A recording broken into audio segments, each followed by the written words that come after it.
Bonjour mes amis, bonjour tout le monde, ravi de vous retrouver. Aujourd'hui, nous allons voir comment utiliser Tableau Croisé Dynamique dans Microsoft Excel. Tout d'abord, si vous êtes abonné, merci beaucoup. Sinon, merci de considérer votre abonnement à cette chaîne. Nous avons cette table-là, à désignation, prix unitaire, quantité, prix total. Nous voulons calculer ces deux tables-là. Première table ici, nous avons total de quantité. La deuxième table, nous avons total de quantité et le prix total pour les items.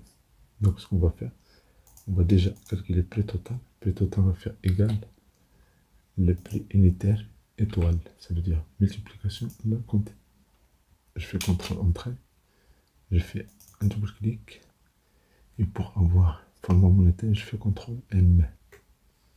Et voilà, j'ai le prix total pour chaque ligne ici. Donc cette table est terminée. Maintenant, on va cliquer tableau croisé dynamique. Donc on clique sur parce qu'il est à l'intérieur de la table, on clique sur insertion, puis tableau croisé dynamique. Vous avez ici un menu très riche, mais le premier c'est les tableaux croisés dynamiques.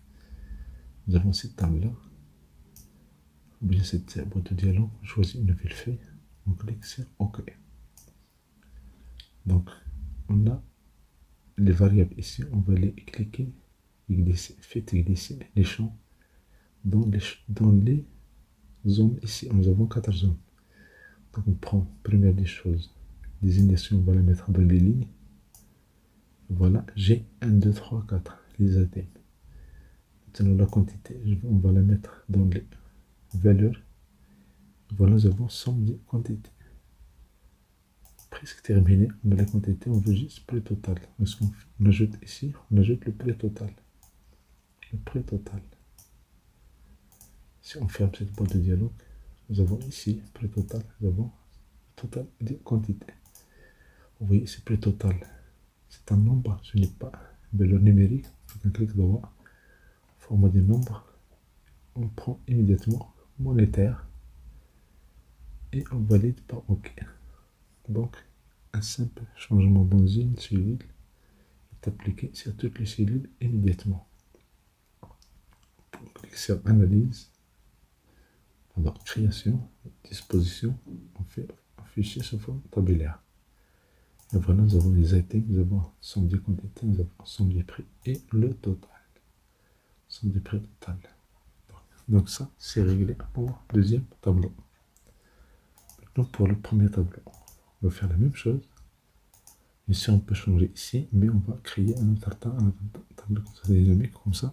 Vous allez voir comment on crée ces tables-là. Donc, clique sur n'importe quel sujet, on fait insertion, tableau croisé dynamique, on valide, on prend les indications, on va les mettre maintenant dans les colonnes.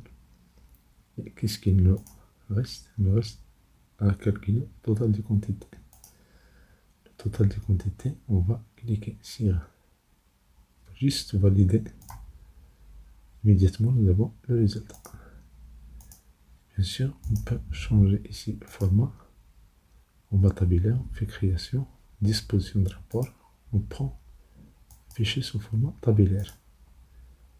On peut changer un peu le zoom.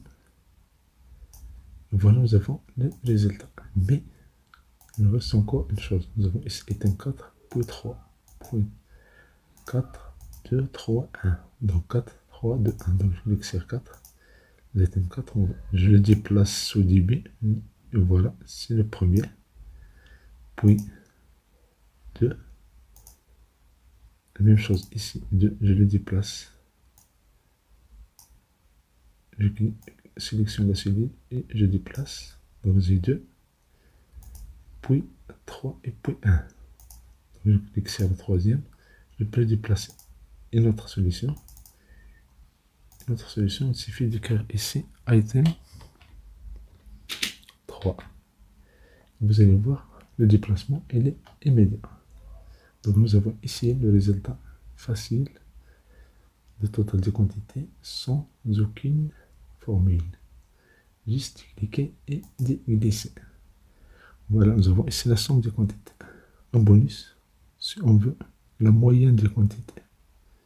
Donc la moyenne des quantités, on clique sur analyse et puis afficher, on clique sur afficher. Ici, on ajoute encore les quantités. Mais vous voyez ici, c'est la somme. Si on fait un clic sur cette icône-là, ou bien sur cet petit triangle en bas, nous avons ici paramètres. Paramètres du champ, on prend la moyenne et on valide. Mais encore une fois, vous avez le format de nombre. Vous pouvez le changer. Vous faites un clic droit. Format de nombre.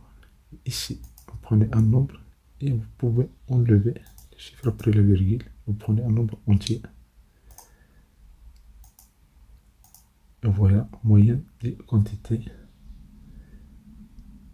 Pour afficher la barre des formules et changer le contenu de cette celui-là, vous cliquez sur affichage et vous affichez la barre. Donc moyenne de quantité. Nous avons la somme et la moyenne. Merci pour votre attention, merci de vous abonner, merci d'activer la notification pour recevoir des vidéos utiles.